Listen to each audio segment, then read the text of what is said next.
एक गांव में तीन लड़के रहते थे। राम, श्याम और राजू। तीनों के पिता काफी अमीर थे। तीनों का बचपन बहुत ही अच्छे से गुजरा था। उनके माता पिता कभी भी उनकी कोई भी मांग को अनदेखा नहीं करते थे। राम के पिता सरपंच थे। श्याम के पिता एक कारोबारी थे और राजू के पिता एक किसान जमींदार थे। छोटी उम्र से ही उन सबको लाड प्यार ने ऐसा बना दिया था कि ना तो उनको मेहनत का पता था और ना ही उनको समय की परवाह थी। अक्सर वह सारा दिन बस घूमते रहते थे, नशे और अन्य भोग विलास में डूबे रहते थे, जिससे उनके गांव वाले भी दुखी थे। सरपंच और बड़े लोगों के बच्चे होने के कारण उनकी कोई भी शिकायत नहीं करता था, जिससे उनका मनोबल और भी बढ़ गया था। एक दिन उनके गांव में बहुत तेज बारिश हुई, जिससे सब लोगों को नुकसान हुआ, जिसमें इन तीनों के माता पिता भी थे। लेकिन इतना कुछ होने के बाद भी उनके बेटों का वही हाल था। वो बस घूमते रहते, नशा करते रहते और भोग विलास करते रहते। माँ बाप काफी चिंतित रहा करते थे।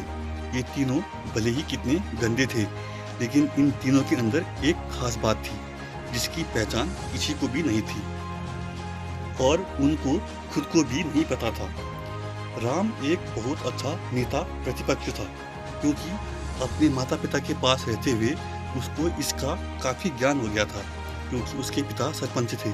श्याम भी इसी तरह से बिजनेस को भी समझता था, क्योंकि उसके पिता एक कारोबारी थे। और राजू खेती का काम जानता था, क्योंकि उसके पिता जमींदार थे।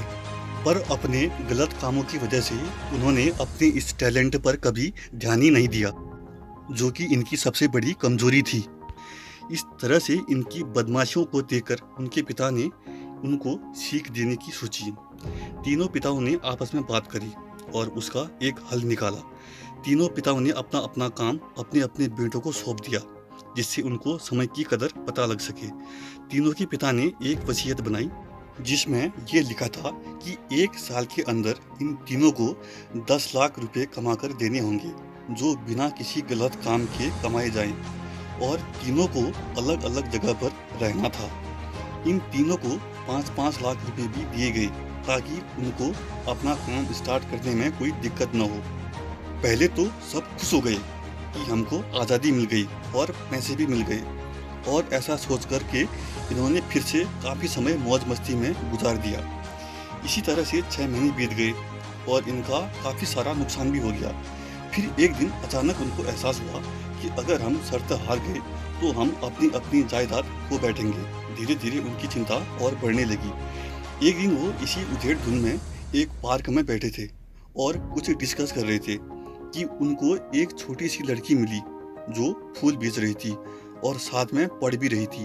तीनों लोग उस लड़की के पास गए। तभी राम ने लड़की से बोला कि बेटी, आपकी उम्र क्या है? तो लड़की ने जवाब दिया, अंकल मेरी उम्र 12 साल है। इतना सुनते ही राम ने आश्चर्य से पूछा कि आप इतने छोटे होकर खेल नहीं रहे हो? और इस पर लड़की ने जवाब दिया कि मेरे पापा अब इस दुनिया में नहीं हैं और माता बीमार रहती है, इसलिए मैं ये काम करती हूँ। ये सुनकर राम ने अपना पर्स निकाला। उसके पास जो भी पैसे बचे थे वो उस लड़की को देने लगा। उसके बाद लड़की ने बोला, अंकल आप भी ये फूल ले लो, मैं बिना फूल बेचे ये पैसे नहीं लूँगी। मैं अगर आपसे फ्री में पैसे लूँगी तो मेरा पढ़ाई में मन नहीं लगेगा, मैं काम चोर बन जाऊँगी, क्योंकि यही समय है जिस समय में मैं अपना भविष्य लिख सकती हूँ। राम ने उस लड़की के सारे फूल ले लिए और तीनों घर लौट आए। उस फूल वाली लड़की का उन तीनों लड़कों पर बहुत ही गहरा असर पड़ा। रात भर उन तीनों ने उस बच्ची के बारे में सोचते रहे और उन्हें एहसास हुआ कि वो तीनों कितने गलत थे। तीनों ही दोस्तों को एहसास हुआ कि आज भी उनके पास 6 महीने का समय है अपने पिता को दिए गए काम को पूरा करने का और भविष्य बनाने का। इसी दौरान सबने सोचा कि अगर बचे हुए समय का सही उपयोग करें तो अभी भी बहुत कुछ किया जा सकता है।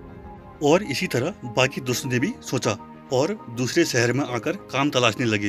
पर उनके शर्त में एक शर्त ये भी थी कि उनको जो भी काम करना है वो अपनी पहचान बताए बिना करना है, जिससे ये साफ था कि उनको कहीं काम नहीं मिला। और जब काम नहीं मिला तो उन्होंने सोच लिया था, तो अब वो जो कुछ भी करेंगे वो अपने गांव जाकर ही करेंगे। भले ही उनके पिता कुछ भी सोचें, लेकिन फिर भी अपने गांव में जाएंगे और अपने गांव में कुछ नए काम करेंगे। भले ही उनको अपने पिता की वसीयत ना मिले, तीनों लड़के अपने गांव में फिर से आए और अपने अपने पिताओं से जाकर मिले और उन्होंने अपने अनुभव के बारे में बताया और बोला कि वो आगे से ऐसी गलती नहीं करेंगे और वो उन्हें माफ़ कर दे। लेकिन पिता तो शर्त पर ही अड़े थे। लड़कों को कोई भी दया नहीं मिली। तीनों को फिर से दुखी हुआ कि तीनों को अपनी गलती का एहसास होने के बाद भी उनके पिता उनका सपोर्ट नहीं कर रहे हैं और फिर से वो रात भर सोचते रहे कि अब क्या किया जाए। तीनों ने मिलकर एक स्कीम निकाली। राम अपने मित्र के साथ मिलकर लोगों की प्रॉब्लम को सुलझाने लगा, जिससे उसको गांव की समस्याओं का ज्ञान हुआ। इसी तरह श्याम भी गांव के विकास के लिए नए नए तरीके सीख गया और राजू को किसानों और बीजों का ज्ञान हो जाने से उसको काफ़ी फायदा हुआ। तीनों ने मिलकर अपने बागी पैसों को सही ढंग से इस्तेमाल किया और गांव को एक नया रूप दे दिया।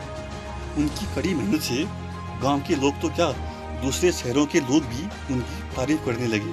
नई तकनीकों के कारण हर वर्ग के लोगों से उनका जुड़ाव होने लगा और एक समय आने के बाद उनके पिताओं ने भी उनको माफ़ कर दिया।